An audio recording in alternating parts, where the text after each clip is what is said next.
সবাইকে স্টক অবজারভারের পক্ষ থেকে শুভেচ্ছা জানাই। বন্ধুরা, আজ আমরা বর্তমান সময়ে 4টি মার্কেট লিডিং স্টক নিয়ে আলোচনা করব। স্টকগুলো হলো KPPL, অলিম্পিক অ্যাক্সেসরিজ, BDTHAI এবং ওরিয়ন ইনফিউশন। আলোচনাটি শেষ পর্যন্ত শুনতে থাকুন। আলোচনাটি শুরুতেই সবাইকে রিকোয়েস্ট করব, ডিসক্লেমার অংশটি আপনারা ভালো করে পড়ে নেবেন। পুঁজিবাজার ঝুঁকিপূর্ণ। আপনার কোনো পার্সোনাল বাই এবং সেলের কারণে আপনি যদি ক্ষতিগ্রস্ত হয়ে থাকেন, সে দায় স্টক অবজারভার বহন করবে না। শুরুতে ডে চার্টে দেখে নিচ্ছি Khulna printing and packaging limited, এই স্টকটির বর্তমান অবস্থান। স্টকটি আজ দিন শেষে 28 টাকা 80 পয়সায় ক্লোজ হয় এবং এটি সাপোর্ট নিয়েছে 27 টাকা 50 পয়সা। এখানে রয়েছে 20 এক্সপোনেনশিয়াল মুভিং অ্যাভারেজের সাপোর্ট লাইন। স্টকটি এখনও পর্যন্ত 20 এক্সপোনেনশিয়াল মুভিং অ্যাভারেজের যে সাপোর্ট লাইন সেটিকে রেসপেক্ট করছে। এই স্টকটি নিয়ে কেউ কেউ আমাদেরকে রিকোয়েস্ট পাঠিয়েছেন কুইক আপডেট দেওয়ার জন্য। এই স্টকটির ব্যাপারে একটি বিষয় লক্ষণীয়, সেটি হচ্ছে স্টকটি লাস্ট টাইম যে কারেকশনটি দিয়েছিল এটি কিন্তু 20 এক্সপোনেনশিয়াল মুভিং অ্যাভারেজের যে লাইনটি এটিকে রেসপেক্ট করেছে। এটি সাপোর্ট নিয়েছে 26.2 থেকে এবং এখান থেকে একটা রিভার্সাল আমরা লক্ষ্য করছি আপ টু 33.4 কিংবা 5 পর্যন্ত এটি প্রাইস অ্যাকশন হয়। তবে এখানে একটি বিষয় লক্ষণীয়, এখানে যে রিভার্সালটি ছিল কিছুটা উইকনেস ছিল ভলিউমে। ভলিউম কিন্তু বিলো অ্যাভারেজ ভলিউমে ট্রেড হয়েছিল। আর বর্তমান সময়ে যে কারেক্টিভ ওয়েভ এটি যদি আমরা লক্ষ্য করি, আমরা লক্ষ্য করছি যে অ্যাভারেজ থেকে কিছুটা বেশি ভলিউম নিয়ে কিন্তু প্রথম দিন কারেকশন হয়েছিল এবং পরের দিনও কিন্তু মোটামুটি অ্যাভারেজ ভলিউম নিয়ে কিন্তু এই বেয়ারিশ ক্যান্ডেলটি ক্রিয়েট হয়। সো একটি বিষয় লক্ষণীয়, এখানে যে রিভার্সালটি ছিল, এখানে যে দুটো বুলিশ ক্যান্ডেল ছিল, এই বুলিশ ক্যান্ডেলে কিন্তু ভলিউম ছিল সিগনিফিক্যান্টলি লো, কিন্তু এখানে যে এখন কারেক্টিভ ওয়েভটি হচ্ছে এই দুদিন কিন্তু অনেকটা হাই ভলিউম নিয়ে কিন্তু কারেকশন হচ্ছে। আর আজকের দিনে কিন্তু আমরা একটি স্পিনিং টপ ক্যান্ডেল পাচ্ছি, বুলিশ স্পিনিং টপ, এবং এখানেও আমরা লক্ষ্য করছি ভলিউম কিন্তু অ্যাভারেজ ভলিউম থেকে অনেকটা লো ভলিউমে কিন্তু এই বুলিশ ক্যান্ডেলটি ক্রিয়েট হয়েছে। সো এই যে স্পিনিং টপ ক্যান্ডেলটি আমরা দেখছি, এটার দু তিনটি মিনিং হতে পারে। এটি ট্রেন্ড কন্টিনিউশনকে বোঝায়, অনেক সময় ট্রেন্ড রিভার্সালকেও কিন্তু বোঝায়। সো এই সিগন্যালটি অনেক সময় ট্রেন্ড কন্টিনিউশন হতে পারে এবং এই সিগন্যালটি অনেক সময় ট্রেন্ড রিভার্সালও হতে পারে।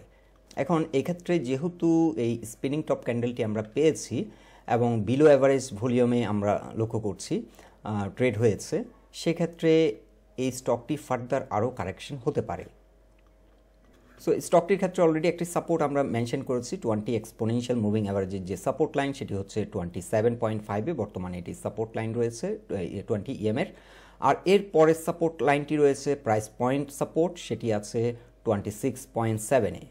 সো স্টকটির ক্ষেত্রে এখন স্টপ লস জোন হতে পারে 27.5-এর নিচে চলে গেলে স্টপ লস ব্যাপারে আমরা চিন্তা করতে পারি। আর একটি পয়েন্ট হচ্ছে 26.7 কিংবা 26.5, এই জোন থেকে এর আগে সাপোর্ট নিয়েছিল, এটি প্রাইস পয়েন্ট সাপোর্ট, এবং এখানেও আমরা লক্ষ্য করছি এর আগেও কিন্তু এই জোন থেকে রিজেক্ট হয়েছিল। সো এটি এখন যেহেতু ব্রেকআউট হয়েছে, এই পয়েন্টটি এখন সাপোর্ট হিসেবে অ্যাড করবে আপ টু 25.9 কিংবা 26 পর্যন্ত। এই স্টকটি চাইলে ট্রেড কন্টিনিউ করা যেতে পারে, কিন্তু এর নিচে যদি কোনো কারণে নেমে যায় স্টকটি স্লো হয়ে যাবে এবং আরও ফার্দার কারেকশন হবে।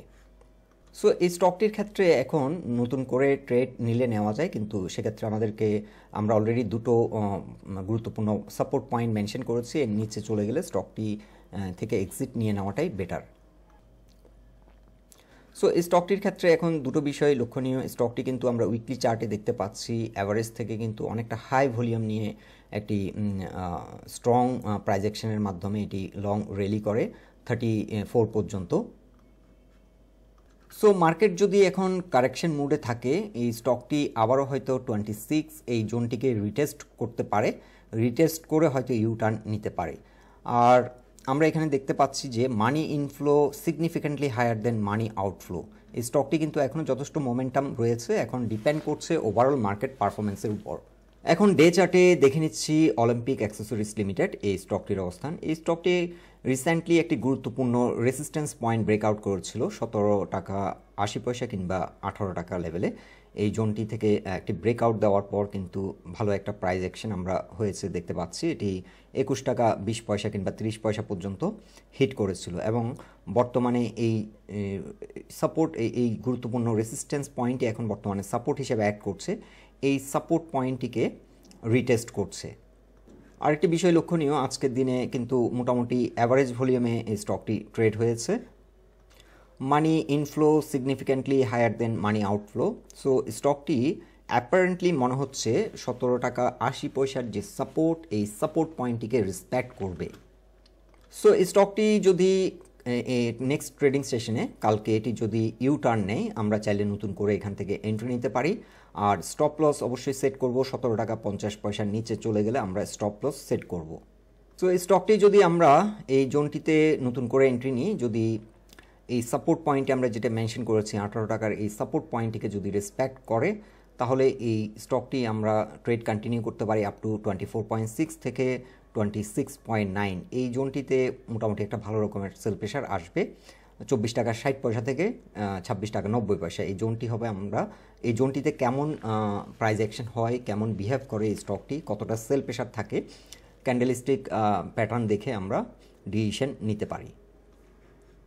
সো স্টকটি স্টিল অনেকটা প্রাইস অ্যাকশন হওয়ার মতো অপরচুনিটি স্কোপ আছে, তবে নেক্সট ট্রেডিং সেশনে এটি খুব গুরুত্ব সহকারে বিবেচনা করতে হবে এটি সাস্টেইন করছে কিনা, এই সাপোর্ট পয়েন্টটি আমরা ডে চার্টে যেটি মেনশন করেছি সেটি রেসপেক্ট করছে কিনা, এটি হচ্ছে গুরুত্বপূর্ণ বিষয়।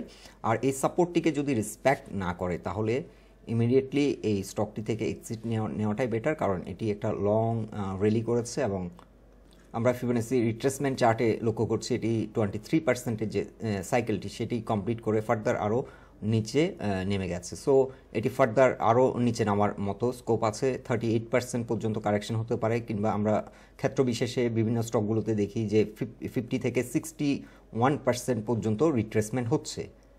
সো এটি কিন্তু খুবই গুরুত্বপূর্ণ একটি ব্রেকআউট পয়েন্ট ছিল। এই সাপোর্টটিকে যদি রেসপেক্ট করে এই ট্রেডটি চাইলে কন্টিনিউ করা যায়, নতুন করেও এন্ট্রি নেওয়া যায়। বাট এই সাপোর্টটিকে যদি রেসপেক্ট না করে, 18 টাকা কিংবা 17 টাকা 80 পয়সা লেভেলের যে সাপোর্ট, এটাকে যদি রেসপেক্ট না করে, তাহলে এই ট্রেড থেকে এক্সিট নিয়ে নেওয়াটাই বেটার। এখন আমরা উইকলি চার্টে দেখে নিচ্ছি BDTHAI এই স্টকটির অবস্থান। এই স্টকটি আমরা একটি টার্গেট পয়েন্ট দিয়েছিলাম 22 থেকে 23। এই জোনটি অলরেডি হিট করে আজকে দিন শেষে 23.3-তে এসে ক্লোজ হয়। আমরা একটু ডে চার্টটি দেখে নিচ্ছি। ডে চার্টে কিন্তু আজকে আলট্রা হাই ভলিউম নিয়ে কিন্তু এই রেসিস্টেন্সটিকে ব্রেকআউট করেছে। এখানে একটি গুরুত্বপূর্ণ রেসিস্টেন্স ছিল এই স্টকটির জন্য। আমরা এখানে ফার্স্ট টার্গেট সেট করেছিলাম। আমরা কিন্তু লাস্ট টাইম স্টকটি যখন 19 টাকা থেকে একটা ড্রাইভ দিয়েছিল, আবারও একটি পোস্ট করেছিলাম এবং সেক্ষেত্রে টার্গেট দিয়েছিলাম 22 থেকে 23।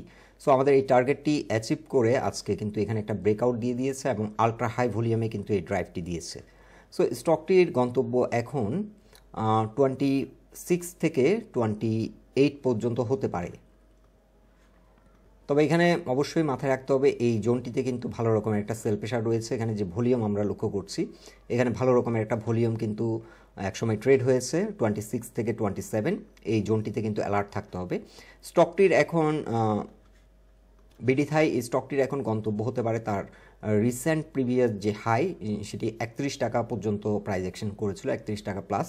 সো 31 পর্যন্ত এই স্টকটি প্রাইস অ্যাকশন হতে পারে। তবে যাত্রাপথে মেজর যে রেজিস্ট্যান্সটি ফেস করবে সেটি হচ্ছে 26 থেকে 27 এই জোনটিতে।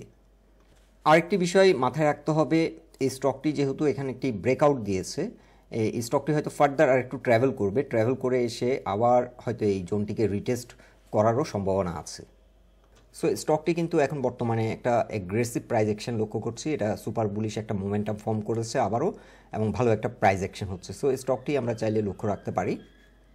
আর যারা অলরেডি ট্রেডটি কন্টিনিউ করছেন, আপনারা চাইলে ট্রেডটি কন্টিনিউ করতে পারেন। আপনাদের ক্ষেত্রে হয়তো 26 থেকে 27 এই জোনটি আপনারা অ্যালার্ট থাকতে হবে এবং এখান থেকে হয়তো রিট্রেসমেন্ট হতে পারে। এখন ডে চার্টে দেখে নিচ্ছি ওরিয়ন ইনফিউশন লিমিটেড এই স্টকটির অবস্থান। এই স্টকটি রিসেন্টলি কয়েকটি ব্রেকআউট দিয়েছে। একটি ট্রেন লাইন ব্রেকআউট ছিল, এরপর দুটি প্রাইস পয়েন্ট লেভেলে দুটো রেসিস্ট্যান্স ছিল, সেই রেসিস্ট্যান্স ব্রেকআউট করেছে এবং ফিবোনাচি সাইকেলে আমরা আপনাদেরকে 405 টাকা লেভেলে দেখিয়েছিলাম 23% যে রিট্রেসমেন্ট সাইকেলের যে রিকভারি সাইকেলের যে রেসিস্ট্যান্সটি ছিল সেটি ছিল 405 টাকা লেভেলে। সেই রেসিস্ট্যান্সটিকেও ব্রেকআউট করে আজকের দিন শেষে 438 টাকায় ক্লোজ হলো। সো এই স্টকটির এখন আমরা টার্গেট সেট করব 500। আমরা এর আগেও আপনাদেরকে দেখিয়েছিলাম এটি 38%-এর রিকভারি একটি সাইকেল, 500, 498 কিংবা 500। সো এই স্টকটি আপ টু 500 পর্যন্ত এখন আমরা টার্গেট সেট করতে পারি। তবে এখানে একটি বিষয় আমরা লক্ষ্য করছি, আজকের দিনে যে পজিটিভ ড্রাইভটি দিয়েছে এক্ষেত্রে ভলিউম অ্যাভারেজ থেকে কিছুটা বেশি ভলিউম হলো, গত কিছুদিনের ধারাবাহিকতায় ভলিউম কিন্তু অনেকটা কম হয়েছে। সো স্টকটি দুটো সিচুয়েশন রাইজ করতে পারে, এটি ফার্দার ট্রাভেল করতে পারে, কারণ এখানে যারা সেল করেছে সেলারদেরকে কিন্তু ট্র্যাপ হয়েছে, যেহেতু এটা একটা ব্রেকআউট হয়েছে। সো এই জোনটিতে কিন্তু অনেকে সেল দিয়েছিল। সো এই সেল প্রেশারটি অ্যাবজর্ভ করে এখন এটি মোমেন্টাম ফর্ম করেছে এবং ভালো একটা প্রাইস অ্যাকশন আমরা লক্ষ্য করছি আজ। সো বেসিক্যালি সেলার্স, যারা সেলার ছিল তারা এখন ট্র্যাপড এই স্টকটির ক্ষেত্রে, যার কারণে হয়তো স্মল ভলিউম নিয়ে ভালো একটা প্রাইস অ্যাকশন হলো। সো এই স্টকটির ক্ষেত্রে আমাদেরকে মাথায় রাখতে হবে এই স্টকটির জন্য ক্রিটিক্যাল সাপোর্ট হচ্ছে 405 কিংবা 406। এখানে প্রাইস পয়েন্ট লেভেলে আজকে একটি ব্রেকআউট দিয়েছে। সো 405 এই জোনটি কিন্তু খুবই ভাইটাল একটা সাপোর্ট। এর নিচে যদি কোনো কারণে নামে তাহলে স্টকটি স্লো হয়ে যেতে পারে এবং এই ট্রেড থেকে এক্সিট নেওয়াটাই বেটার। আর এই ট্রেডটি যদি কন্টিনিউ করে আমরা চাইলে ধরে রাখতে পারি আপ টু 500 পর্যন্ত, এবং স্টকটি ফার্দার আরও হয়তো ট্রাভেল করতে পারে। সো আমরা আপাতত 500 পর্যন্ত টার্গেট সেট করছি। সো বন্ধুরা, এই 4টি স্টক নিয়ে এটাই ছিল আমাদের অবজারভেশন। আলোচনাটি যদি আপনাদের ভালো লেগে থাকে অবশ্যই পোস্টটিকে লাইক দিন, আর আমাদের সাথে থাকার জন্য আপনাদের অসংখ্য ধন্যবাদ।